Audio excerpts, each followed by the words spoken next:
Hey guys, and welcome back to another video from me. So it's been a while, I know, and I apologize, guys. I've been highly busy. A lot is changing for the better when it comes to, my own company, my own life, and everything I'm doing. A lot of plans in the pipeline that I'm developing at the moment, especially with building the algorithm that I built. Has been in the production phase testing for a few weeks to months now, and I guess having that in mind, I've been busy. So I haven't been posting as I should, and I do apologize for that. And I've been tardy with the time I'm posting as well. I know it's 6:30 right now, 6:29, 6:30 as I'm speaking UK time. This video should have been out by then. So I apologize. Now I am making some resolutions and I have a few announcements. So first things first, I want to make sure that I keep consistent now. So from this week onwards, I will be keeping consistent. I'm not as busy and tied up with things as I was. So I have more time to create videos and create content for you guys. I appreciate the love on all the videos. I see the comments from you guys. I really appreciate. I see the views. Now, obviously, it's a growing channel, so I appreciate all the new information you guys bring in and share with me privately and just commenting and just interacting. I really appreciate it. And I do want to say thank you guys. Now, announcements number two is that I will be going back live. So on Tuesdays and on Thursdays, I'll be live again from 3 p.m. So you guys can come on the live, watch me trade and see the trades I'm taking and kind of have an idea of, what I'm looking at and what to look for and risk management specifically, what to look for, what type of risk should you be taking and how to risk manage properly and just general questions and just interacting. My aim is to grow this channel, guys. So I'm going to make sure I keep consistent. I apologize if you're waiting for episode 5 of the series called the game plan series.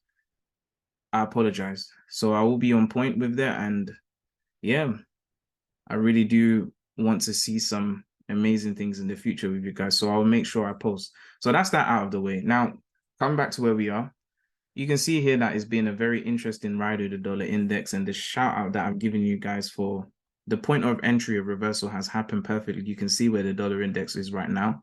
We're trading at 102 coming into this week, Friday, and it's amazing to see. And I don't believe we're done yet. This is just the beginning of a massive move that I've been talking about for a while.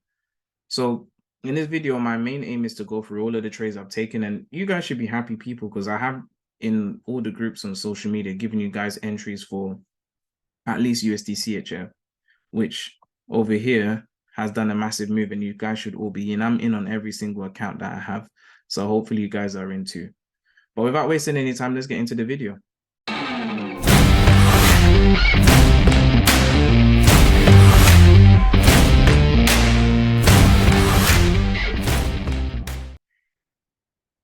Okay, guys, so welcome back to another video. Now, I want to start off with the dollar index as always for a recap first, and then before we move on to trades, because that's the main central focus. There's been a lot of things going on since the beginning of the Roaring 20s with countries around the world. A lot has changed since 2020. I believe 2020 was just the catalyst for a lot of new changes. And we're still in the beginning half of the 20s of this decade, basically. And there's still 7 years left until 2030, which I think will be a year that will shock many people who are not ready for it. Now, starting off with the dollar, there has been a lot of rumors, and the rumors are that the dollar is going to be dethroned. Now, I say rumors, but I'm saying it lightly because the dollar possibly could be dethroned. Now, the actual infrastructure of how the dollar works is not what I'll be going through today. If you watch some of my previous videos, for example, the video called Institutions Are Buying These Assets Now, I think that would be a great video for you to look at to understand what I'm talking about. Now, if you don't know what I'm going on about right now, or you don't follow through, please watch that video to help you have some understanding. But ideally, one of the biggest things right now is the question of, is the dollar dying? China and Russia, who have a great relationship, are they trying to dethrone the dollar? There's been, discussions, for example, with Saudi Aramco, which came in March, about Saudi Arabia striking a deal with China to, in essence, have a contract where China can buy oil in their own currency instead of the dollar and reduce their dependency on the dollar. Same thing for Russia, especially with the Ukraine and Russia war, which is one of the turning moments for this decade and potentially for this century as well. It's very clear that there is some sort of move against the dollar to kind of dethrone the dollar. And even though the dollar is a great currency, I do understand why at the same time. Although the other countries in question may have their own agendas, I can see why you want to come off the dollar. The same argument could be said for Bitcoin. The reason why, many of us are into Bitcoin or are looking into Bitcoin as a store of value is for some of the same reasons that other countries are, because of the infrastructure of the US economy and how the dollar actually works. Now, bearing that in mind, there's been a lot of negative news whilst the dollar has been crashing down, which is perfect for me to know that we are going to have a long soon. Now, from the analysis point of view, if you guys can remember very quickly, the whole expectation for the dollar right now, and I'll use these markings because these are a lot better for you to read, is that I've given you guys this analysis that I said, this supply zone that we've had since 2017, price has really held this area of liquidity from 2017 until 2022 when we had this first break. Now, this break above this area is very highly significant. 2021 was really the beginning where inflation was going to definitely become a problem. And this was the signal for it as the dollar began to gain strength. Now, quick backstory. I'd go in deeper detail in the previous YouTube video, again, titled Institutions Are Buying These Assets Now. But in a long short summary, if we want to call it that, in 2020, when we had lockdown and we had what happened with the coronavirus pandemic around the world, currency had to be printed from the money printers. And as a result of that, that caused a massive amount of inflation. So there were stimulus packages in the US. They had different names. In the UK, it was furlough. But in essence, every country around the world, every central bank, every government had to create strategy to be able to keep their economies from crashing, to keep things functioning as normally as they could, even though the conditions were abnormal. So to do that, they had to print money from the money printer, which means inflation. Now, the inflation wasn't realized or wasn't seen until we got to 2022 into 2023, when you had the cost of living crisis, energy prices, and it was always going to happen because whenever there's a large influx of broad money supply and it goes to individuals, which hasn't happened in history. 2008 was slightly different in terms of the financial crash and who got the benefit of the money printer bailouts.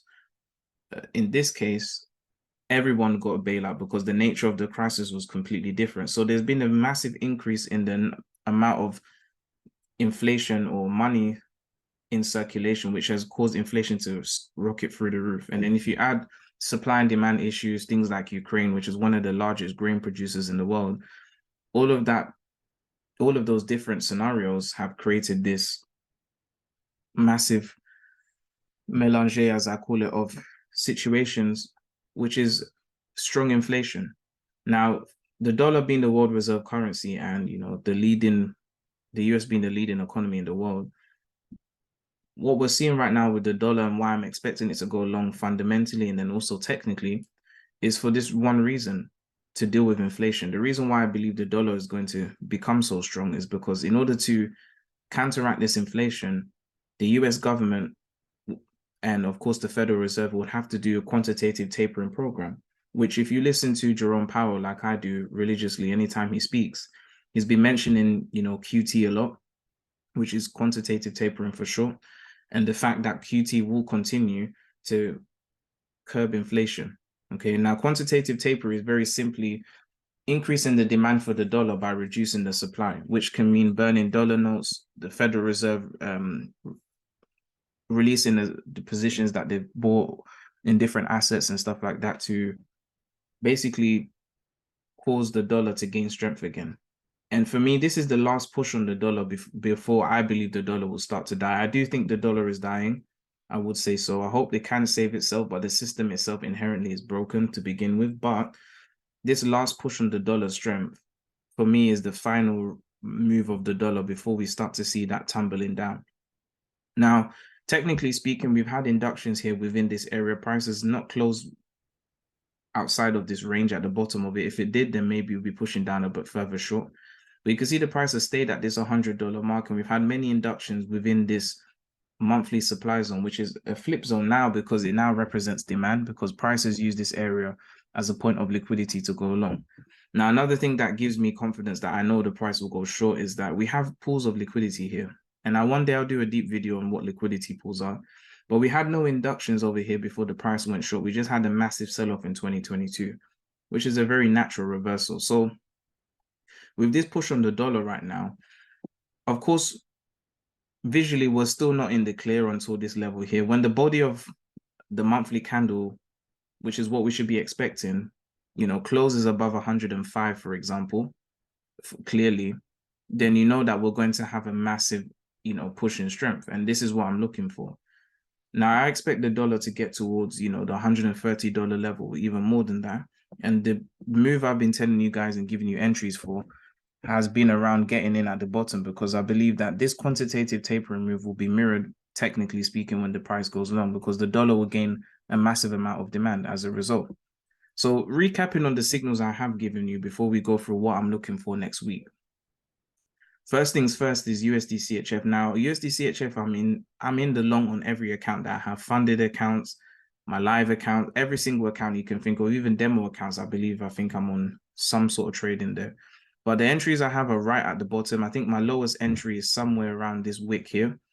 All of my academy students are in this trade as well. So everyone is in this long.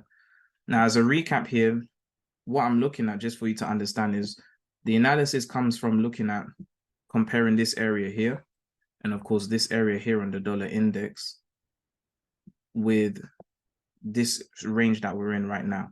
Now, if I go firstly over here, 2021 January, we had this induction here, break of market structure, return here, and then we had the long.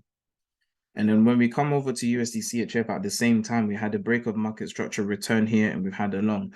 Now, we've been privileged, very highly privileged with USD CHF, that the price has come all the way back to the 2021 entry, which to me, I think is an opportunity of a lifetime, and why I've been banging on about USD CHF probably the most out of all the pairs, because for the price to come back here and give us basically another chance to get into this massive trade is a once in a lifetime opportunity, really and truly. And so any opportunity you get in, to be fair, any opportunity where you can get in between 0.88 and, around maximum at 0.90, you've done yourself a great favor. And I will be going through entries, because at the moment with USD CHF, that initial entry I gave you guys has kind of gone. I don't expect the price to go back. Now, on my own accounts, I have entries at, let me see, 0.88547 for some. So 547 is basically at the bottom over here, right at the edge of this body here. And I have a few that are slightly below that, I think 4.3, something like that. Now, looking at USD CHF here, the price is in its first phase of taking off for a long. You can see that the price looked like it was doing nothing at all. And really at this point would have probably been the maximum amount of open interest short. So many sell orders open because the price was, shorting massively and strongly. But as I said to you guys, with USD CHF, this entry that we have here was a maximum limit to go for a long. And now that we have this, we should be looking to continue to go long. Now, if you're not too sure about USD CHF, again, USD CHF is one of my favorite pairs personally, and I've been watching it for a very long time. I think it's a fantastic pair to trade. It has a lot of opportunity on it, and I think the price action, even using the robot that I built, has, if you see the previous video of the profit from the robot and strategy testing, I use USD CHF because I think it has a great volume profile. The liquidity, the volume, I think is just perfect for trading manually and trading on a robot. So it's just become a pair that I've really come to love a lot, So looking at this area here, the dollar index long that I'm expecting is until the price really reaches here on USD CHF. You can see that in a sense, the dollar is dying, because the US dollar versus the Swiss franc has dropped from 1.72 in 2002 all the way down to its lowest point, which was 0.70. Okay, so the dollar has been losing strength against, some world major currencies in the large picture of things over 20, 30 years. And that's for very good reasons, which we won't go through today. However, my focus really is that this USD CHF trade I gave you was based on this area right here. So since it's been a while, let's do a deeper recap. we have this monthly demand zone area here, which the price has just been hanging in since 2011. So we've had a 12-year window where the price has been staying in the same range of demand. And in fact, to be fair, from if I was to use my cursor from this range until 2020 to 2021, the price really has been in a range. It hasn't been able to break above these higher points here at 1.03. And for very good reasons. The reason why the price hasn't really been able to go for a heavy short as it looks like it's supposed to and is clearly going to, is because the price never returned to the supply liquidity here, which originated the move. So this last long, if you want to say it that way, on the monthly time frame, this is like a midterm kind of long term in terms of trading, like maybe 2 or 3 years, maybe probably even less, who knows, swing until we get into this supply zone range here. Okay, so this is like a counter trend long where the dollar will have its, major strength before the price starts to reverse the other way and shut down again and probably drop even lower than this low. And at that point, when the dollar starts to do that, once I see USD CHF there, definitely by then you should just stack up all the Bitcoin you have and be ready to go for a massive short on the dollar. So with that being said, this long, why I think is such a powerful long is because this long will power this movement from here all the way to 1.08. And this is why I wanted you guys to be in. For me, experimentally on one of my accounts, I'll be holding onto USD CHF until probably it reaches over here. I'm never going to shut it down. I'll continue trading other pairs, but I'm going to always leave that pair open for future history, just as a historical reference to remind everyone of the trade I was in. So this is USD CHF. Now, first things first is, okay, how am I supposed to get in if I missed it? By the end of this video, you're going to know. I'll make sure I will do that. So next recap, let's go over to Euro USD. Now, my robot actually did take Euro USD for me because I missed the initial entry over here, but my robot put me in an entry for Euro USD. I believe it got me in. Let me go to the D1. It got me in at 1.0110, and I'll show you the trade. It wasn't a big lot size because one of the live accounts I trade is not really that large. But just to show proof of it, I'll quickly pull it up over here. So the robot got me in over here.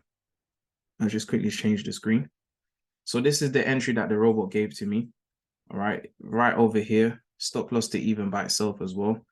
And yeah, it's a fantastic trade so far. It's just about break even. I think a little bit less than that. But it was a really fantastic entry it got me in at. I'm up about 100 and something pips, and this is all for experimental purposes. Now, the entry I gave to you guys and I actually gave to my students was for a sell from here, stop loss above the high. Now, I just spoke to one of my students who did come out of this trade, unfortunately, because the psychology was getting him and he thought the price was going to stop him out.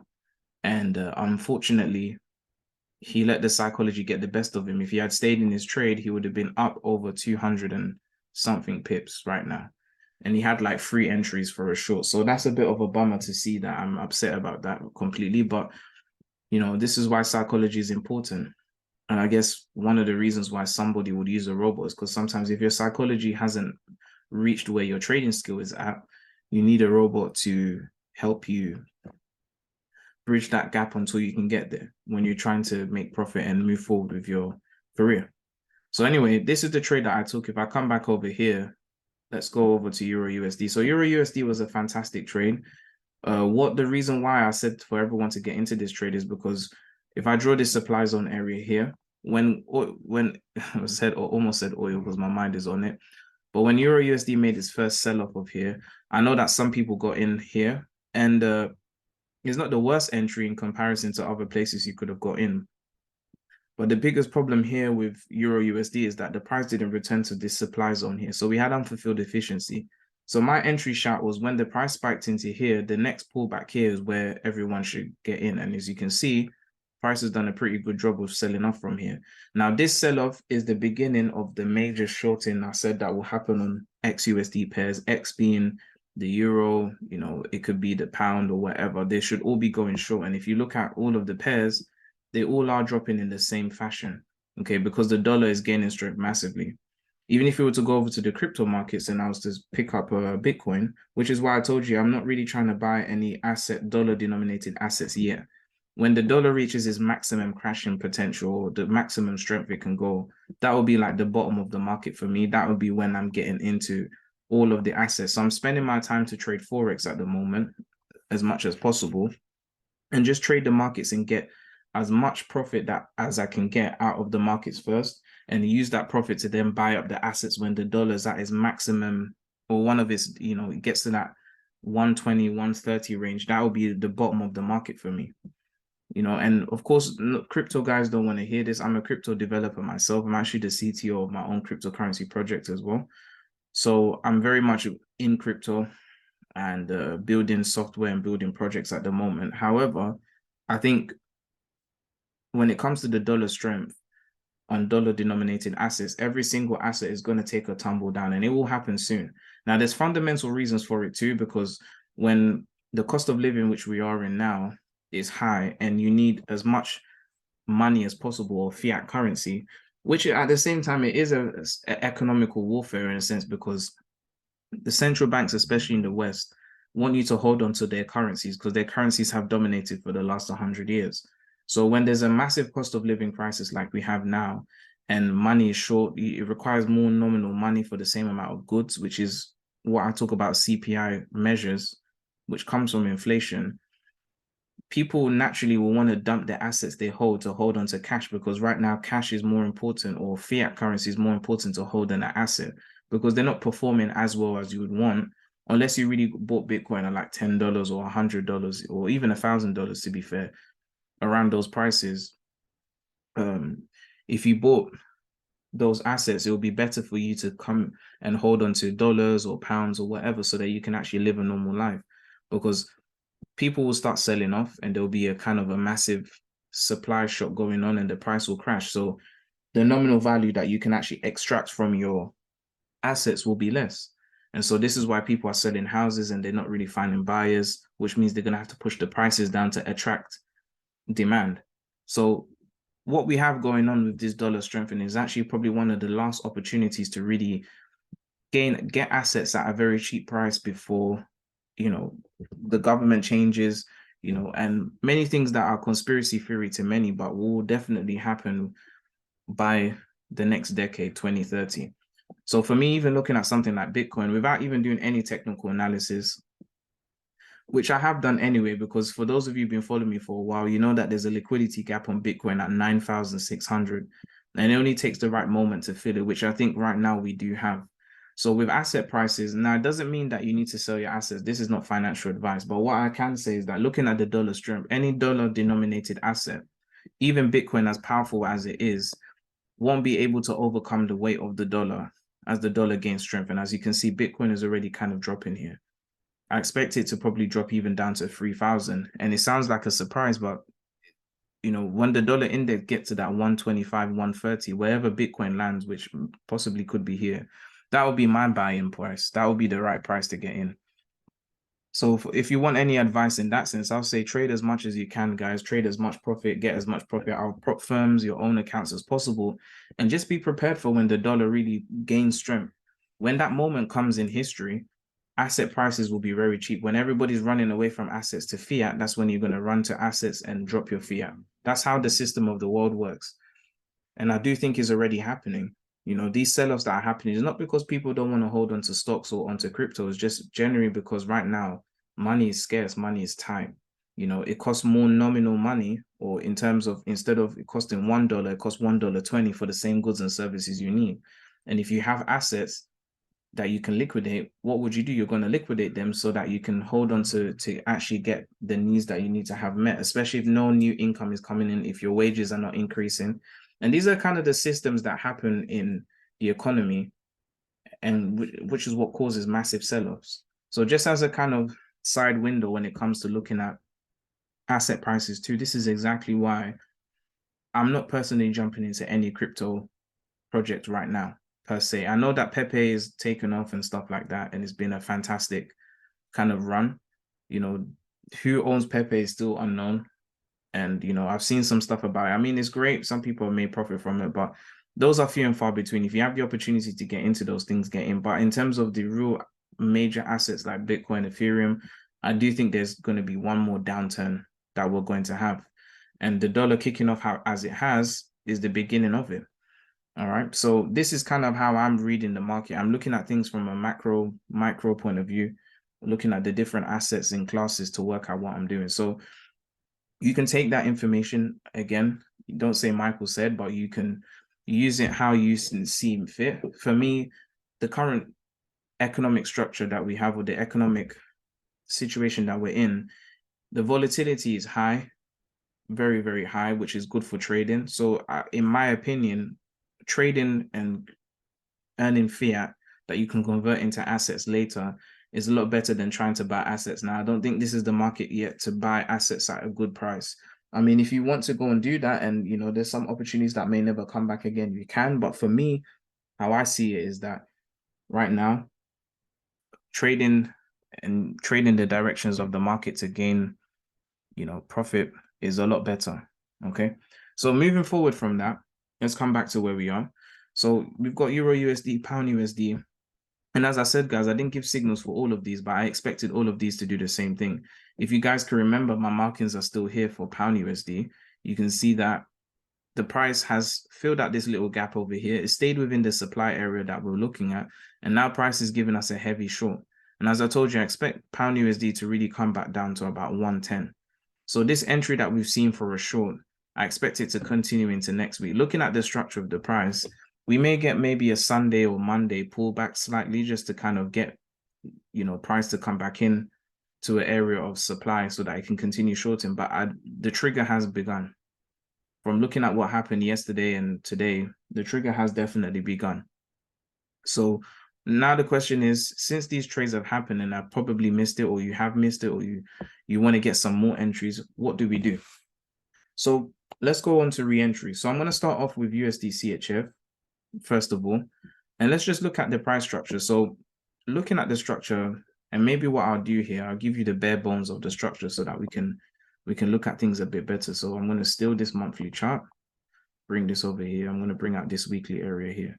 So if I start over here from the weekly area, first things first is that when it comes to re-entries, it really does depend on your time frame of trading, your entry, as I call it, your execution time frame.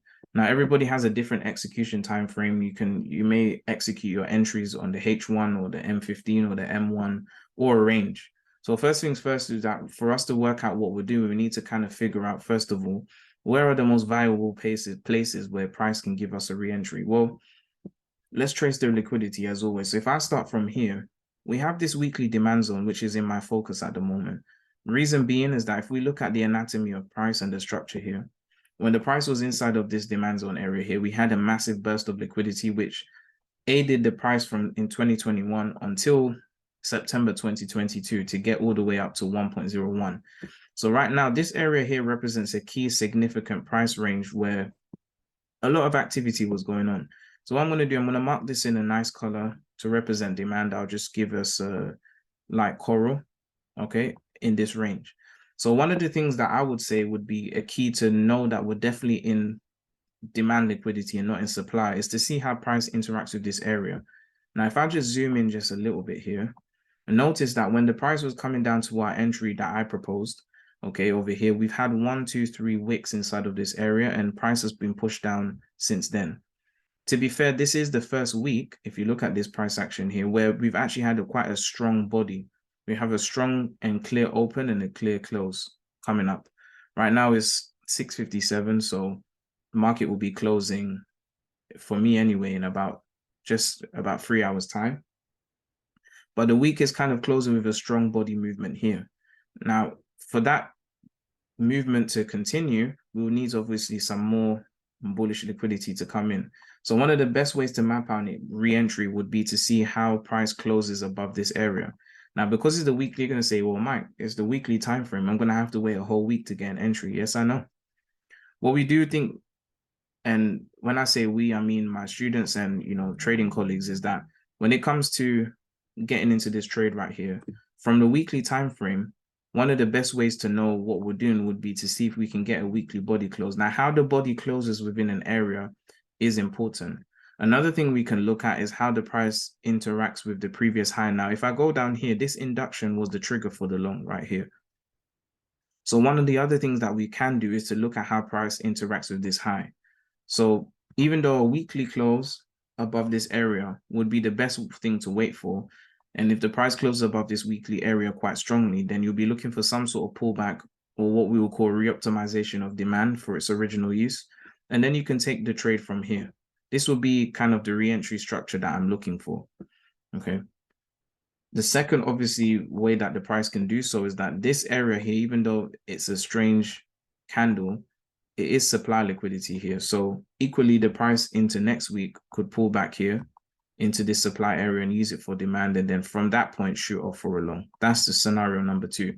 Now, I'm a person that I always like to have scenarios because you always want to be prepared for the different ways the market may approach a movement. Okay. Now, moving further, let's take this same area and do a little bit more digging. So quickly put this on. Let's go over here to the same area of what we're looking at right here. So if I go down to the daily time frame, what am I looking for? Now, what I'm going to do is I'm going to bring this all the way to the right, and I'm just going to map out. I'll go to the H4 minute and just map out where is the previous week's high. So the previous week's high over here is at this price level here, which is just less than 0.90, a few pips below 0.90, which, remember, every time the price makes whole numbers, it is a psychological level. And psychological levels, when I first learned about them, I didn't understand, why a certain round number has a specific psychological level, what that even means. But ideally now, having the understanding that I haven't been around institutional traders, the algorithm that controls the market works with psychological levels in this way. Whenever there's a new round number, volatility in terms of volume of orders will definitely start to increase because it's a number or a new kind of benchmark that the price hasn't reached for a while. So there's going to be a lot of activity from traders either for or against the move. Some people may see the price get to 0.90 and say that's the time to sell. Others will say, you know what, it's time to buy. So around that area, there'll be a lot of pending orders and a lot of market orders. And what the market would like to do at that time is capitalize on that. Institutions will capitalize on that by purposely spiking the volatility and volume around those price areas here and causing the price to range or kind of bounce around in an area, spike up, then spike down. So you're in a position where you're constantly taking buys and sells. Even robots will be picking up on taking both sides of the market. And the aim is to aggregate liquidity here. So psychological levels, what they're designed to do is, as I've said, to aggregate liquidity and orders and stop losses so that they can be run. Now, in a perfect world, what would be great for us to look for a re-entry on USD CHF, even without having to use the weekly or knowing a bit earlier than the weekly time frame. Because again, you'll be saying, Mike, well, if I wait a whole week, what if the price just takes off and doesn't come back like it has done in the past? Well, the easiest way for you to know would be to use this H4 time frame here. So we're still using a weekly here.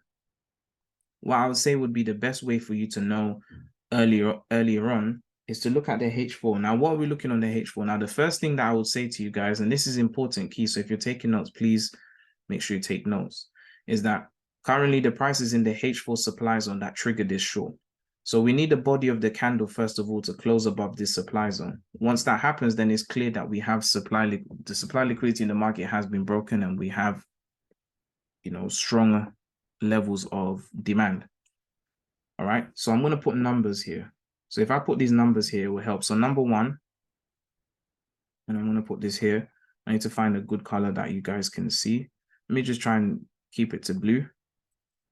So number one, we need a close above H4 supply zone. All right, I'm going to put that here, number one. So number one, close above H4 supply zone, we're talking about this area right here. Okay, H4 supply zone. Now, why is this H4 supply zone important? It is a key supply zone because it's the liquidity that pushed the price into the entries that we have now. Okay, this was the supply zone that created the liquidity. Now, of course, if you trace the price back, in fact, is actually this whole range here. So this whole thing over here, if I change this to blue now, since we're dealing with supply, try to keep things color coded. This whole area here is the supply liquidity that pushed the price short. So another way you can say this is that what we need is a close above this H4 area here. But then we also need a close above this larger area here in blue. So number 2 would be another close. So right now the key is closes, and specifically body close. Okay, so I'm going to change this and put body close here instead of just a close, because the wick of the candle could close. So we need candle body closes. Candle body. Let's make this a bit nicer for you guys. Candle body close above the H4 supply zone here. Let's see if that fits. It looks like I'm going to have to reduce my size a little bit here. Here you go. So that's the first thing. Number 2, let's get this going here. Number 2 is that we're going to need a close in 2 parts. So part A would be a close above the H4 range. Okay, so H4 supply range, supply zone range, which is the blue box. Blue area, blue box, rectangle. Not call it right.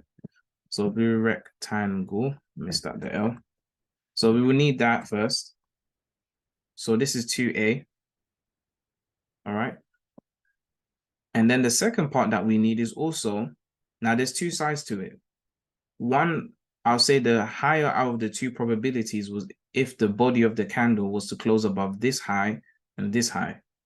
But at least at minimum, what we do need is the body of the H4 candle to close above this high. So if I put B over here like this, so 2B, we have a H4 supply zone. So in essence, what we need here is a H4 close above last, I'm going to put here, candle body close above last week's high. Okay. At least.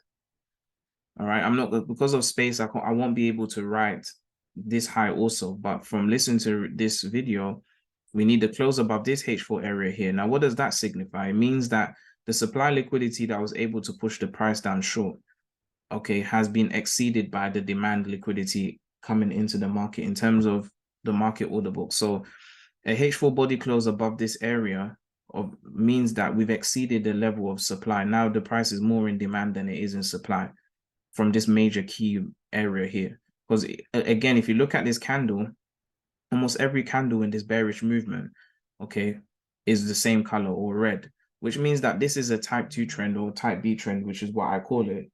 And what that basically means is when institutional money or liquidity is driven into the market.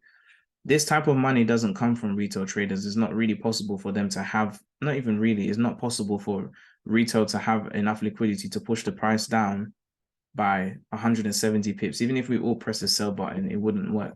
This is institutionally driven. Okay. And this is a liquidity injection to get people to get into bearish positions and stay there. That's what it's designed to do. So, you know, having that in mind, when the price pulled back down to this area of demand, you can see strong bullish candles. And then we have a bit of a lull for this week. And then near the end of the week, another set of buying again.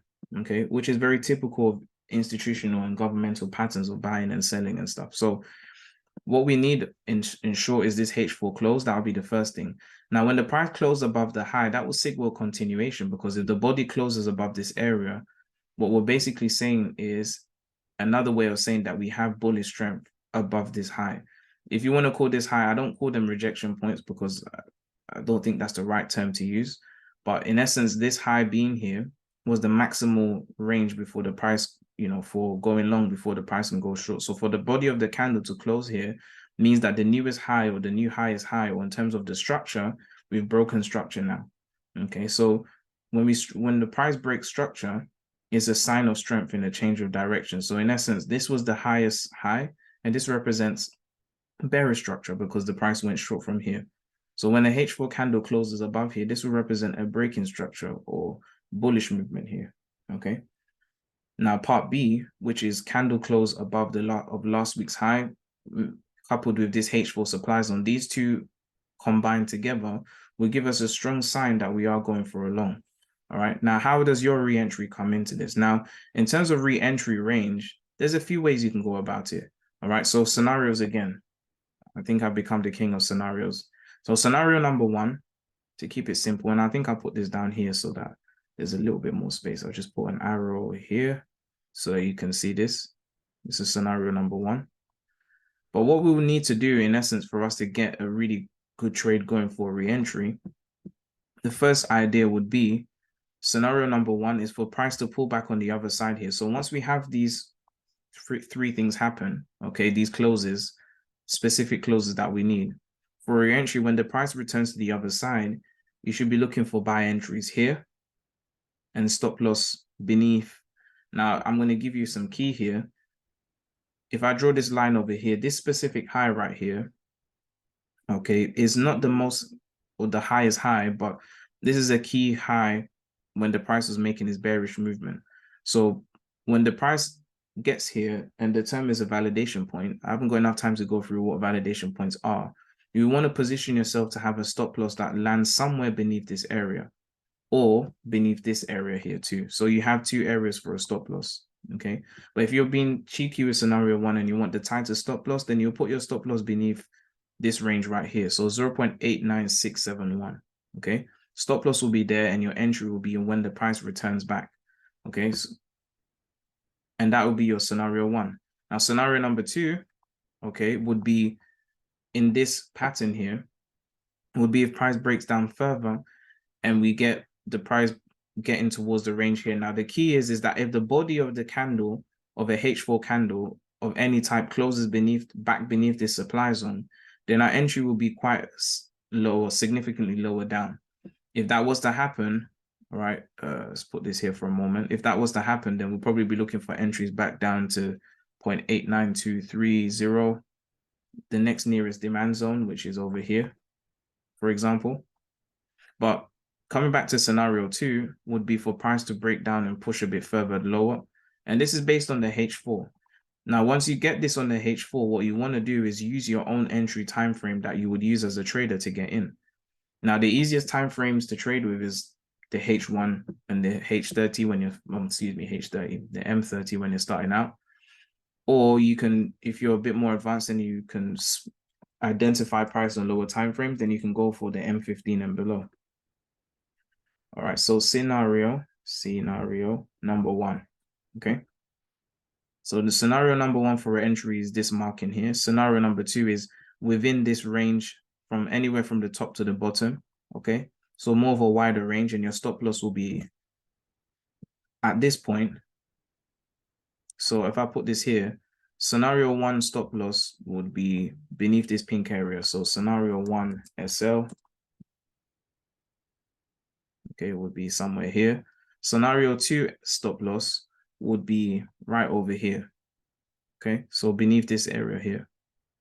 Now, I know the chart's getting actually a bit messy, so maybe what I'll do, I'll just line up everything here. I'll put 1, 2, and 3A. Just put the key things here and take off this arrow for now. All right, so scenario 1, stop loss will be here. Scenario 2, your stop loss will be beneath this low here. Now, if these 2 scenarios don't work out, because this is what it is about trading. Now, what do you do if there's a third scenario, okay? The third scenario here, and I'm going to put this here. Scenario number 3, okay, is if we have a H4 body close beneath the H4 supply area, okay? And obviously I don't have enough space, so I want to write this out so you guys can follow me as I'm going along. H4 supply area, and I'm going to put blue rectangle so that you know which one I'm talking about. If we have a H4 body close beneath the H4 supply area after capital price has broken above the zone, this is the key, then we're going to be looking for entries here. So I'll put this here. Aim for a re-entry at the next nearest demand zone, okay? This is key, all right? And it took me a while to learn this by experience of taking losses. Now, in the case that, let's say we have a H4 body close, so, you know, I don't know if I can make a candle here. Now, stick with me. This is a rubbish candle. So let's say, I'll just make this a deep color that can fit. So this is our blue color here. So this is our candle right over here. All right.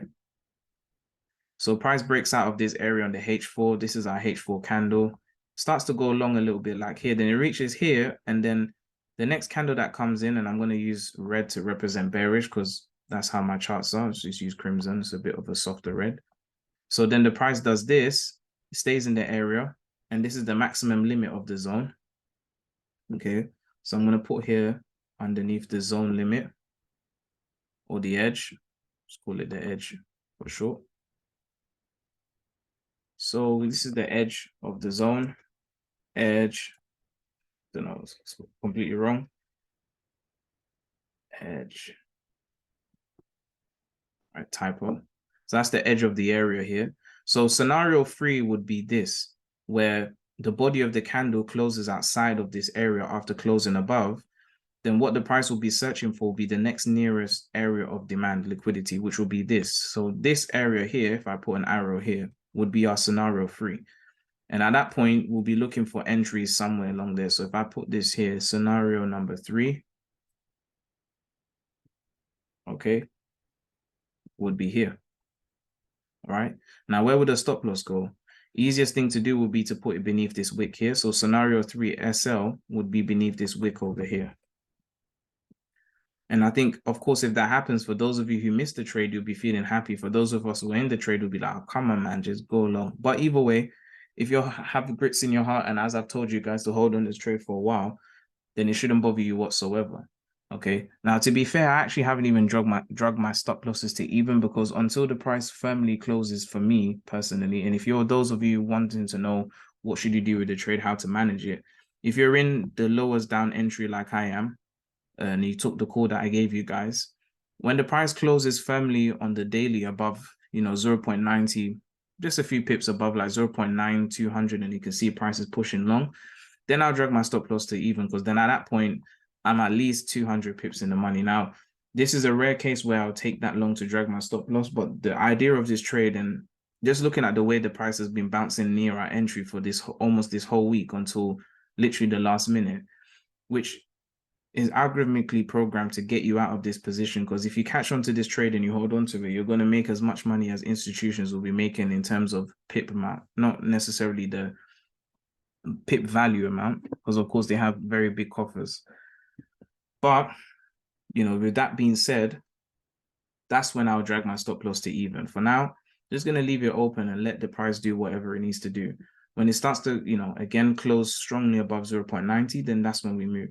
So this is scenario 3, 1, 2, 3. And with these scenarios, you can use these to work out what to do.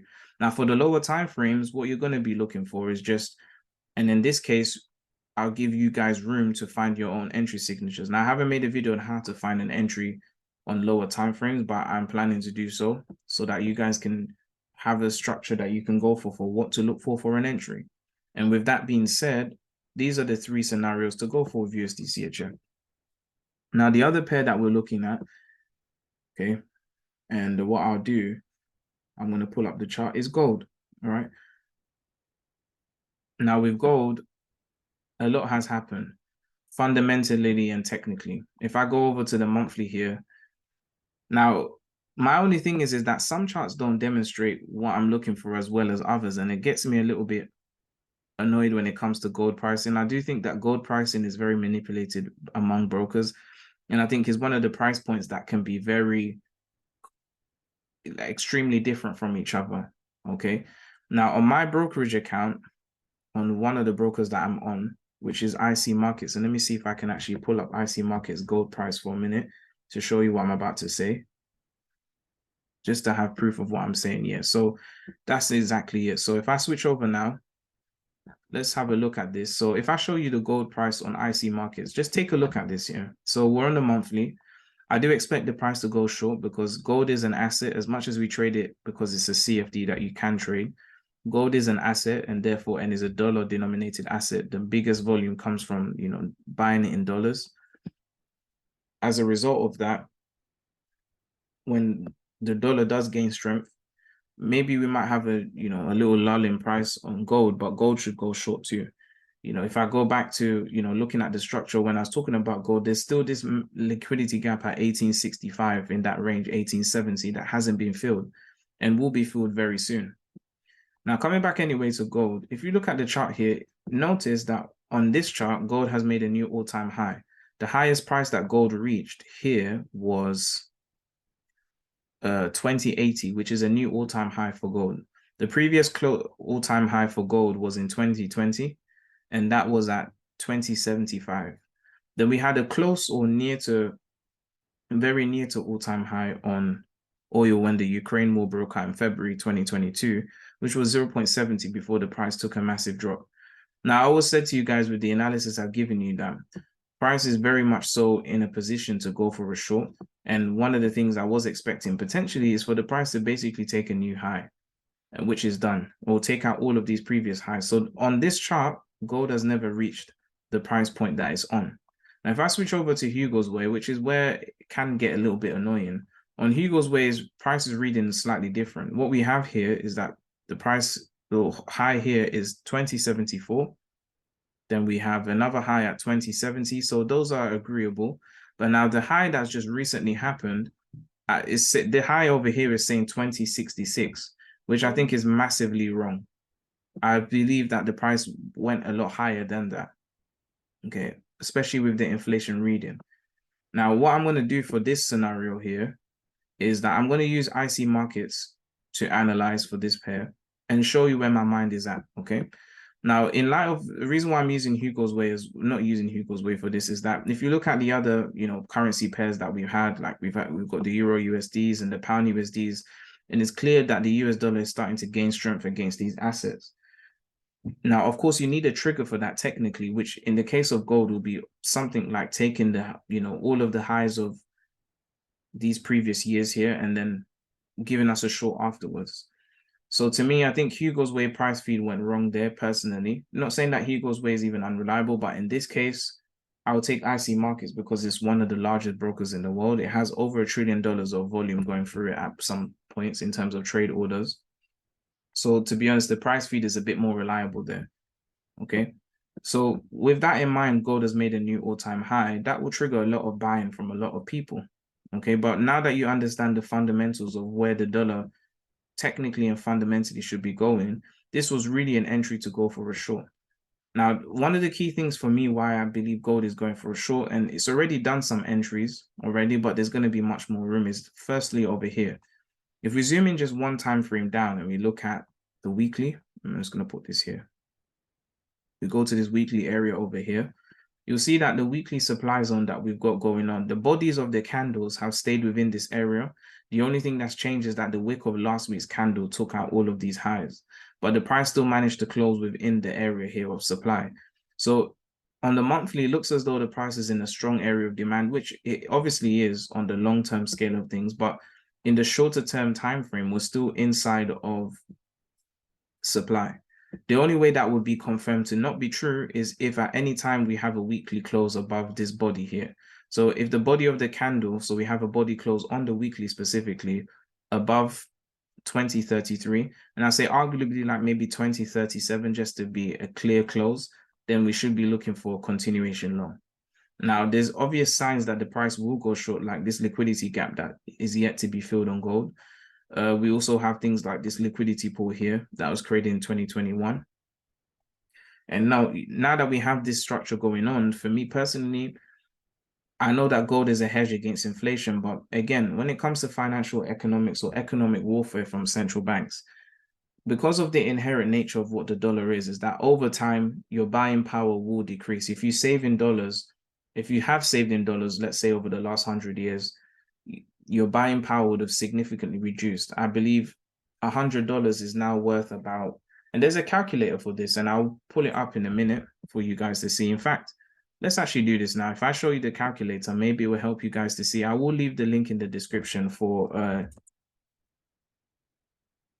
to work out what exactly it looks like. Now, the calculator that I use starts from the moment that the Federal Reserve was actually created. Now, in terms of institutions in the US, the Federal Reserve is a pretty new one in a sense, because it was created in the 20th century. It hasn't been around before that. The way the US economy worked beforehand was slightly different, you know. What we had when it came to the Knickerbocker crisis in 1908, and I'm switching over to the chart here for calculator for you guys to see. In 1908, we had something called the Knickerbocker crisis, which was when we had different companies doing market cornering, and as a result, we had a market crash. That's the simple, long and short answer to it. As a result, the US government decided to create the Federal Reserve to manage the affairs of the economy to kind of save from such a crisis happening again. Now, the Knickerbocker crisis, you can search it for yourself, is a lot longer than the explanation I've given. I think I have a course. Yeah, I do have a course on it, or course episode on it, which I'll make sure that I release to you guys in the future. But from 1913, which is the beginning of the Federal Reserve, until now, what you're looking at here is an inflation calculator that lets you know buying power over time. Now, I think what kind of chokes people up is that because inflation by nature, the nominal amount of value increases, to many, it seems as, okay, I'm gaining, you know, even with interest rates on bank accounts, what you really earn or what money is really about is about how much your money can attract your buying power, not about the nominal amount.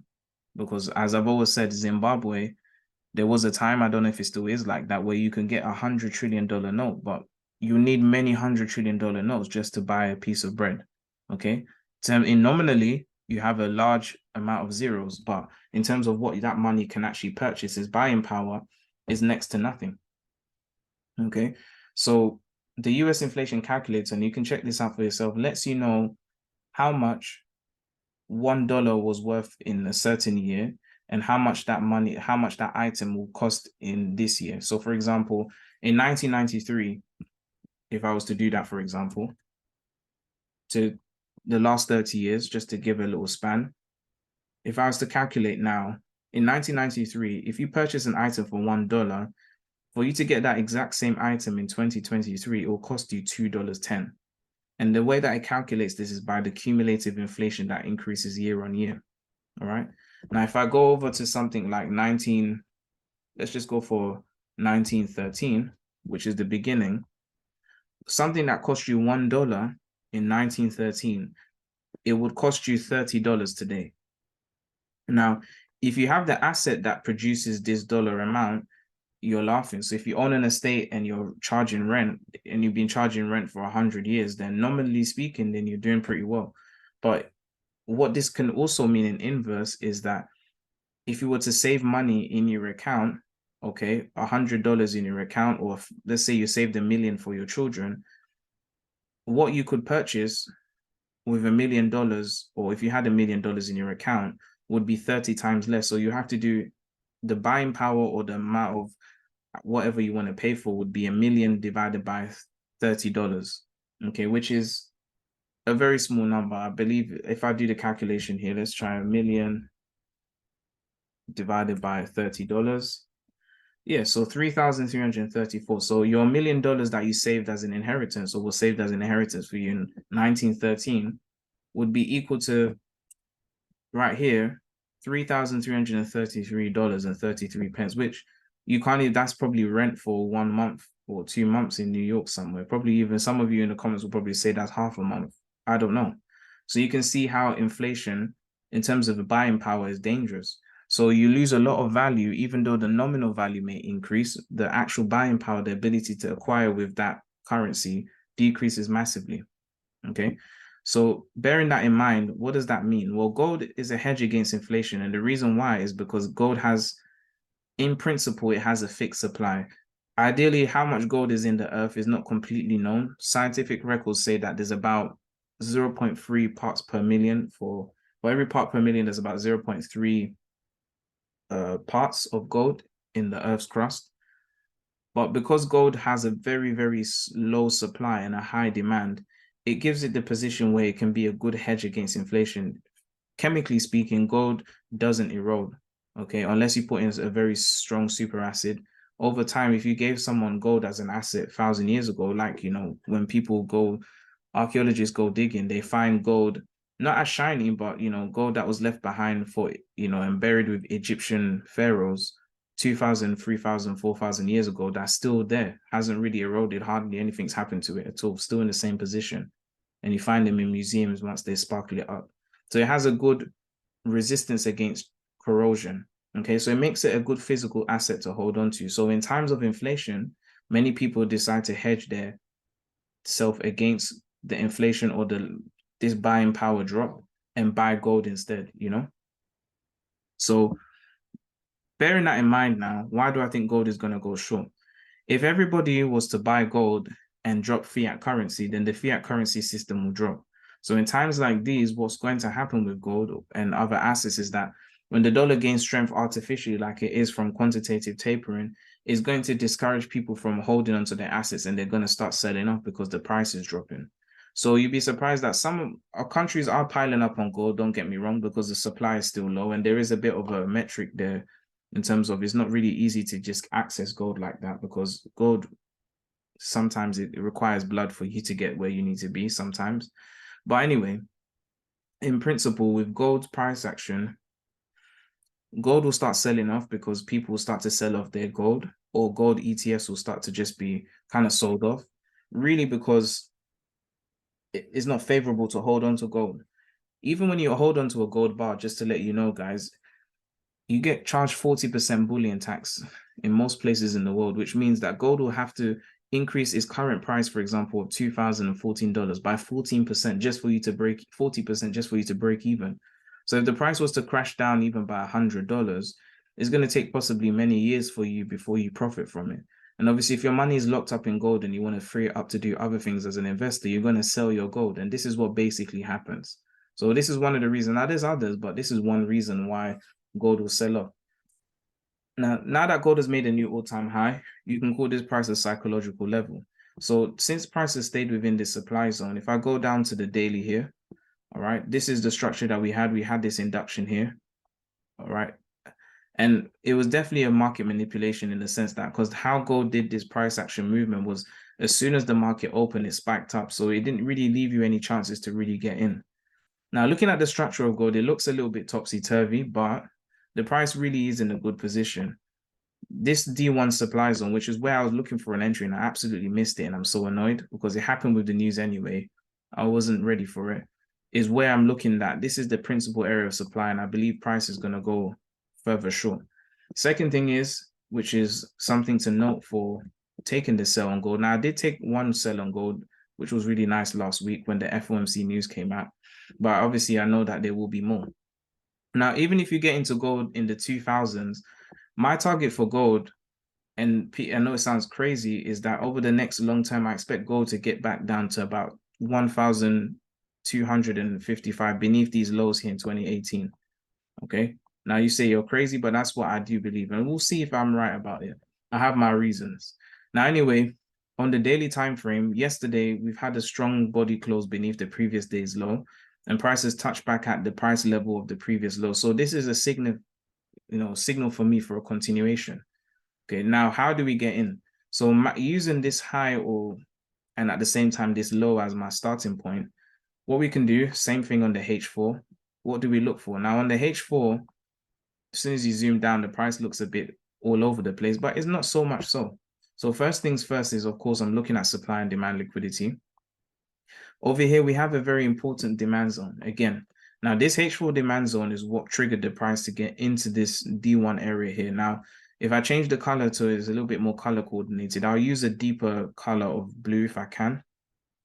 Yeah, I'll use a deeper color of blue just to signify that this is a D1 area. So if I go back to the H4, you'll see that, okay, this demand zone here on the road to go back for a long, the price spiked into this area using this demand zone as an area.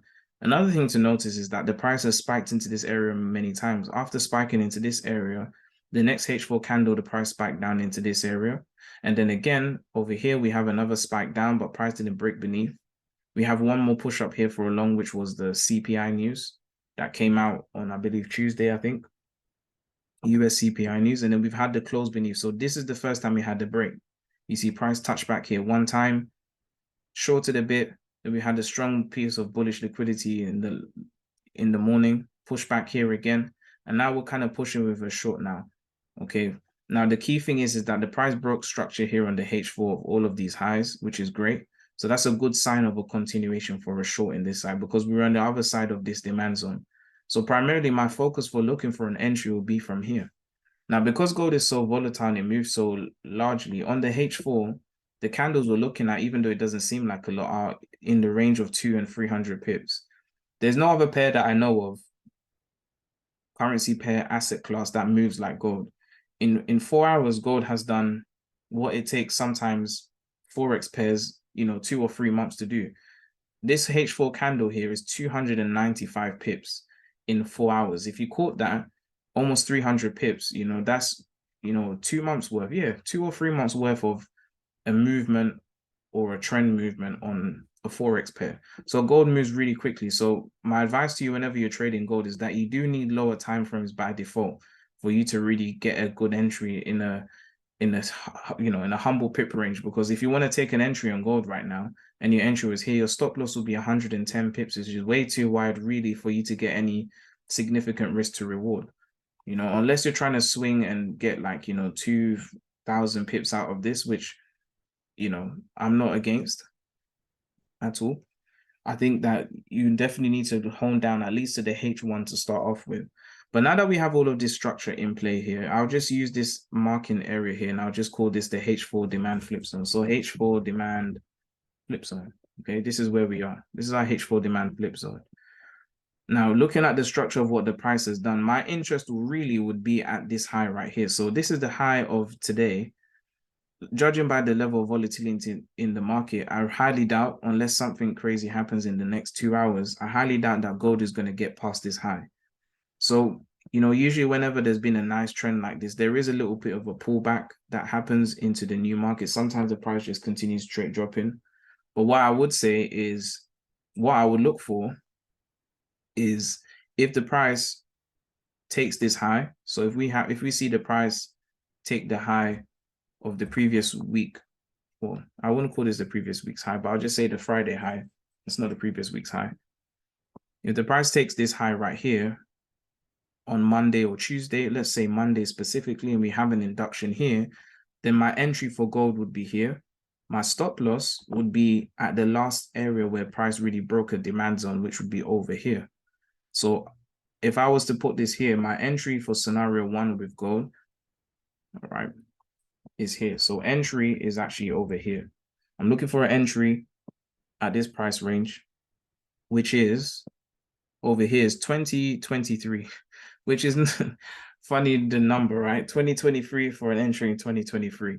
So an entry at 2023, okay? If you get an entry in 2023, then the rest of your 20 will be great if you hold on to it. So entry at 2023, so I'll say 2023. All right. Price, I'll just put price here. So entry price at 2023. I'm keeping it as a round number. The stop loss, all right, SL for this scenario. So scenario 1 SL would be above this range. So 2026.35, something like that. Now, let me just make sure. Now, ideally, I like to put my stop loss, especially with gold, because of the way it spikes, a few pips above a range like this. So I'll say my stop loss, yeah. I'll say a stop loss of 20, 26, 30, 35, 36 is fine. Okay. So I'm gonna put this here. Let's do this right. So stop loss, let's make this capital as well so that it's clear, would be here. So again, you can see here, now we have a 30 pip entry, which in a scenario like this is a lot more palatable and there's a lot more you can do with it. Even if you didn't go down to lower time frames, mate, which I will do with my students when the price is nearer, because at the moment doing that wouldn't be the best thing. But if I just put this here, scenario 1 entry price. Let's make this a bit nicer. So scenario 1 entry price would be equal to 2023. or 2023.20. Can put that there. I'll say 2023.20, something like that. All right, so put that here, delete that, and just leave this over here. So reality is that something of this nature like that, I would expect the price to really enter into this range here and then look for a short. Okay. This is what I'm looking for. Look for a short in this kind of regard, something like that. And then from there, you know, make headway for a short.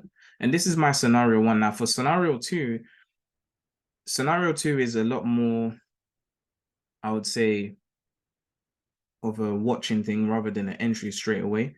Because what I would say is that if the H1 candle closes above here, really because this is a liquidity void, price has room to go all the way back to 2041, which is about 180 pips from the original entry. So scenario two would be a watching. This would be my only entry scenario for now. If the price doesn't do this, then I'll be actually suspicious that price may pull up a little bit more higher than where it's gone to right now before it goes for a short. So really with gold, this is my entry scenario. Now, in terms of target, there's many targets you can go for. You know, if you want to target, for example, this liquidity gap here as your first entry, obviously the price will probably break beneath that, but from here, I'm expecting like an 1870, but as an entry, this makes sense to me to be the first scenario in that sense. Now, the other side of the story is that because the price is in supply already, it's just that with this liquidity gap here, I do think the price will probably fill on money because the price is already in supply anyway. So the second scenario you could say as a pseudo scenario of one is instead of taking the high, the price may come near to the high and just start to settle. Because again, my thing is that I like to look at unfulfilled efficiency. And if you look closely at this massive break here, all right, and I'm talking about this candle over here, this massive short, which came from the CPI news, there was a demand zone that pushed the price long at, in the morning session, the London session here. When the price broke beneath, notice that the wick of the next candle didn't return here. And then the price continued to short into today until now. For some people, the price is just being annoying. Why is it coming back here? But for us, and for hopefully by now, for those of you who understand how liquidity works, the market wasn't able to produce. If you look at the short here compared to this short, of course, this is news driven, but the liquidity coming from the short, the volume wasn't so strong. The volatility wasn't so high. And that's why the price was able to pull back quite strongly over here. Okay, now the reason why the price did that is because it needs to search, well, it had to find the liquidity for supply, because the price was operating without the strongest level of supply liquidity that it could use to continue shorting the price. So this push here doesn't surprise me whatsoever that it did this long. And now that it's wicked into this area, it's left a tiny little gap over here on the H1. If you see that the close price now, if I go over here, you see the close of this candle here and the open of the next candle. There's a small little distance between it, like around about a pip. Okay. So gaps that are left behind like that. Now we could investigate on lower time frames and let's see if that happens. If it's that case, if I open a new chart window here and I go to the 5 minute, let's see if the price, so you can see, yes, the price has left a gap. So if I go over to the 5 minute here, I can isolate that there's a small little liquidity gap here. And it looks like over here, if I look at the time, we have some sort of maybe news reaction over here, looks like, or just a move. So this small little liquidity gap at 2020 lets me know that the price will at some point pull back here because it will need to fill out this gap. Now, the gap is only on the 5 minutes, so it's enough. Gold doesn't need to do too much to actually reach that area. So for me, that would be that would make a lot of sense as a move for gold to basically give us an entry of that sort. So this is, again, why I like to look at the price in forensic detail.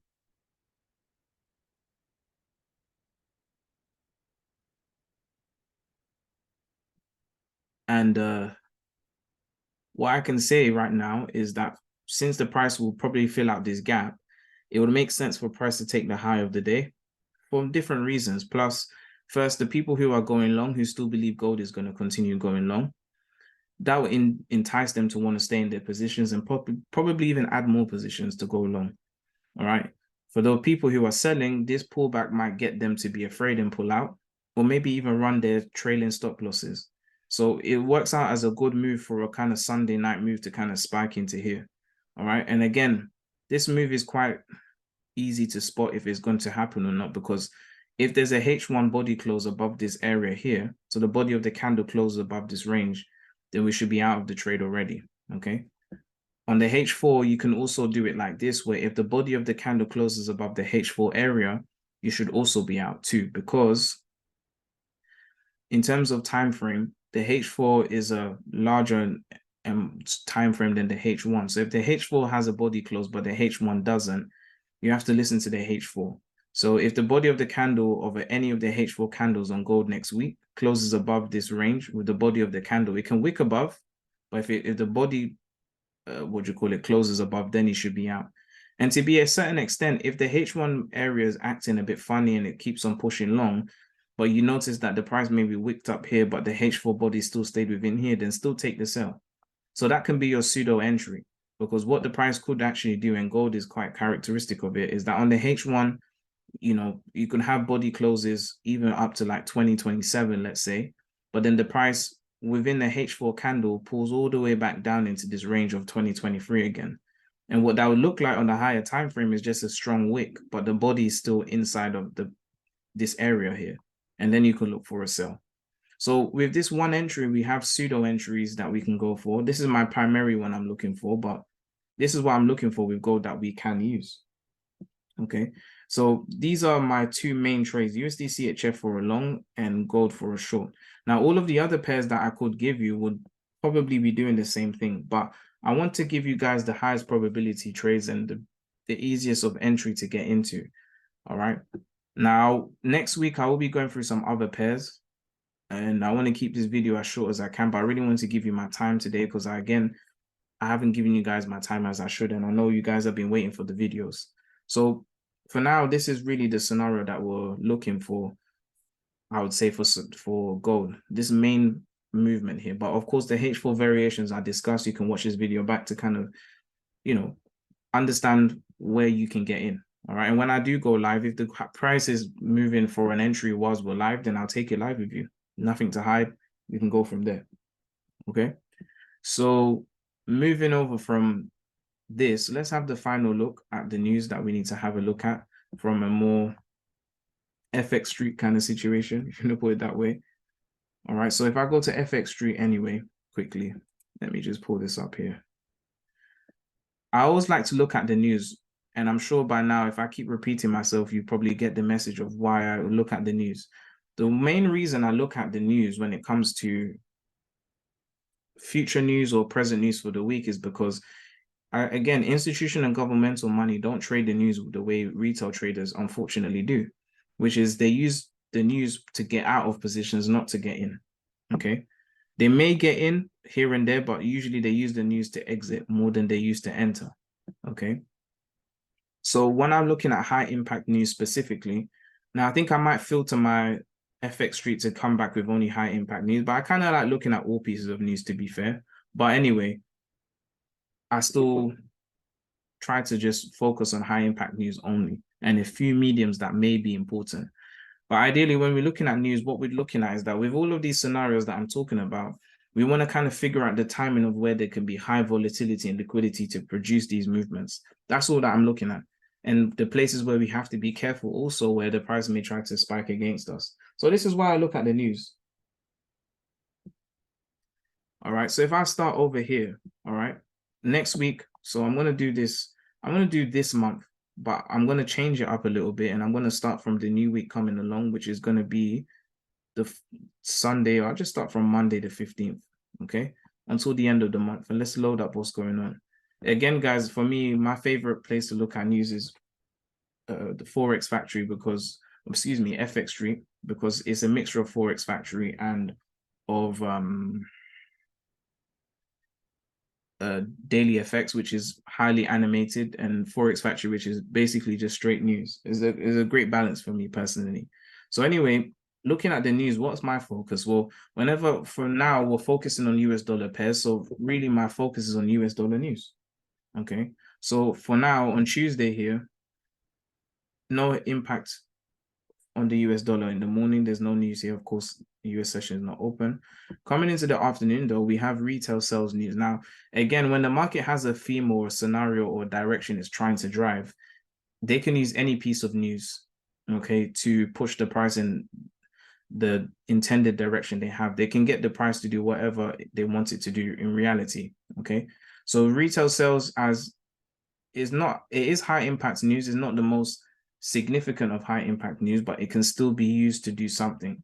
So first place to look at would be Tuesday this week coming along. For us, it'll be 1 p.m., 1:30 UK time in the UK, but wherever you're looking at around the world, again, if you want to get the news for your time zone, when you get to Forex FX Street, all you've got to do is go over here and press set automatically, and it will look for your time zone, daylight saving hours and all, and then it will tell you what time news is going to come out for you.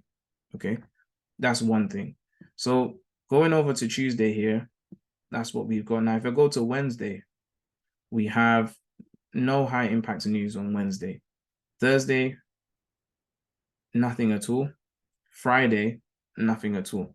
So that's next week. So the only high impact or the highest impact news that we can have on the dollar would come from Tuesday's news. Okay, and that can even be for or against the price.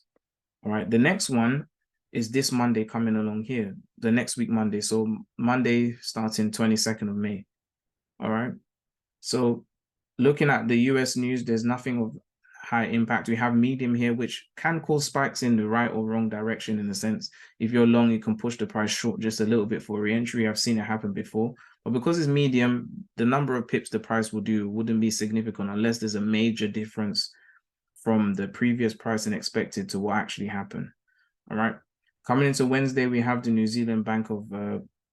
Royal Bank of New Zealand's interest rate decision, which the interest rate doesn't affect the dollar so much, but I have noticed that we may see it. I've seen it once before where all of the other US dollar pairs started to go crazy. It was at a 1 o'clock news, 1 o'clock release. The price went crazy for when the New Zealand dollar news came out, which I think was just manipulation, to be fair. But nonetheless, that's what happened.